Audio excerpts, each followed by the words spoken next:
All right, the big stock in focus on the downside today could be Tech Mahindra. It posted a very weak set of Q1 earnings, well below what the street was estimating. The constant currency revenue has declined over 4%, while margins have come in at a multi-quarter low. Let's get the management on board. We're joined by the top team now, MD and CEO Mr. CP Gurnani, CFO Rohit Anand, and we also have the Managing Director and Chief Executive Officer Designate Mohit Joshi joining us. Gentlemen, morning to all three of you. Mr. Gurnani, let me start with you because, the revenue growth has deteriorated materially for you. Revenues have declined over 4% quarter on quarter. I agree that this is a very challenging environment for the sector on the whole, but can you explain what happened in this quarter and what would the read-through be?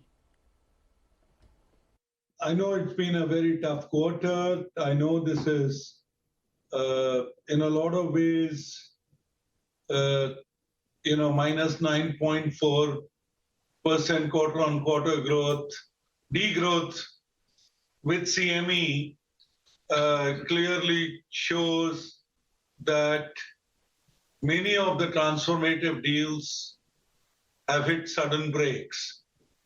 I can only say that we have since then had a further dialogue with most of the CME clients, and we believe it's a temporary blip. But the moment you have a minus 9.4% and one of your major verticals, obviously it impacts the rest of the company's performance, it impacts the cost equation, it impacts the supply chain equation. I think that was a major reason. And obviously there were some more seasonal trends like Comviva, usually a slow quarter for them. There were one or two client situations where, one of the clients hitting a bankruptcy, and as per our internal guidelines, we tend to be more conservative. So we have taken into account the customer bankruptcy and hence written off on the books right now, some of the or made provisions right now. So all I can say is that, yes, it has been a tough quarter. Well, it certainly has been tough. Gentlemen, good morning to all of you. CP, but it's not telecom which fell, right? Even other verticals like retail, BFSI saw a decline in revenues. So what happened there? You talked about a sudden stop to transformational deals, but please explain. No, I think on enterprise, it has been more status quo. I would not worry too much on this because minus 0.5% quarter on quarter is almost status quo. So I think enterprise is holding good and their pipelines are reasonably strong. I want to reiterate, it's a blip. It is a situation from where I think Tech Mahindra will recover reasonably fast. And Tech Mahindra is conscious that the client's needs for cost transformation and business transformation continue to be high. Our service offerings are well poised. Our investment in people are well poised. We have actually doubled up our investments in AI and some of the new technologies like quantum computing. So overall, I am more positive about the future despite of few headwinds. All right, Mohit, let's come across to you. Well, you've just come on the board at a tough time. What would be your top priorities? Over the past few weeks, I've gotten a sense of the company, and I've certainly recognized the very strong connection that we have with our clients, the very strong connection that we have with our employees, and the strength of the offerings that we have. Beyond this, as has previously been articulated by CP and the others, we are working on a plan to strengthen our presence in certain markets and our presence in certain verticals, and to build on the marquee list of clients that we have. Clearly, part of the transformation also needs to be the cost transformation so that we can work on the margin improvement plan. But this is all very much something that will be fleshed out in the months and the quarters to come. It's too early for me to give you a sense of the top three things that I'm going to be working on.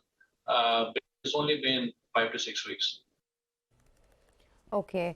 Rohit, the EBIT margins at 6.8% is a big concern for the street. We've never seen such low margins. Do you see any recovery at all through the course of this fiscal? Yeah, it is a low margin quarter, and the way to think about it is from last quarter to now, there's a 440 basis point change. 0.5% is driven by Comviva seasonality that we knew and anticipated. Broadly, 2% of the drop is driven by the revenue drop that we saw, which was more aggressive drop than we anticipated, and then the 2% is driven by one-timers. So we've, as CP mentioned, provided on a conservative basis certain developments with one of our customers on bankruptcy filing. So we've provided all our exposure there. So just basis the accounting guidance. So that's a one time for the quarter, and that's the 2% impact. So hence, when you look at it, all of that together cumulatively is adding to a 440 basis point reduction. No, got that. Rohit, I mean, could you tell us what is the outlook on margins from here? What levers do you have to improve them? I think we continue to work on levers as we move forward. Obviously, the one-off will go away. So as you think about the next quarter, that changes, adds back to the margin. And then, going forward, we have multiple operating levers that we've continued to drive on. We've articulated that our subcon cost is 14% as a percentage of revenue. We've consistently got that down from 16% to 14%. And we feel that that's continued to be an area where we can bring reduction over the next few quarters to bring it down. So that will give us some benefit. And there's other operating areas around juniorization, pyramid correction, offshoring that we'll continue to work on as we move forward, including a lot of large deals execution that gets better as we reach more maturity states there. So those are the levers that we'll continue to drive. And some other actions that I'd articulated to continue to pursue that on divesting certain non-strategic businesses. So we'll continue to work on that as well. Well, Rohit, deal wins have dropped by close to 39% on a sequential basis. I want to get a sense of the mood. Are clients just not willing to sign on new deals? Yeah, so deal wins is a reflection of what we're seeing in terms of decision making with the clients that's getting delayed, reflecting in the numbers. I think when we look at the pipeline is quite robust. It's widespread across vertical and regions. We feel that the quality of the discussions with the customers are getting slightly better as we move forward. So we're anticipating that closures will, from a timeline perspective, while it's worsen off from where a deal to close TAT used to have is worse than what it was 6-8 months back. But as we move forward, we expect some recovery there. And with that and pipeline looking what it is right now, we feel an improvement should happen gradually as we move forward. Maybe not a huge V-stick, but more a gradual recovery in terms of deals. All right. Thanks a lot, gentlemen, for joining in. Hopefully, things look up in the coming quarters.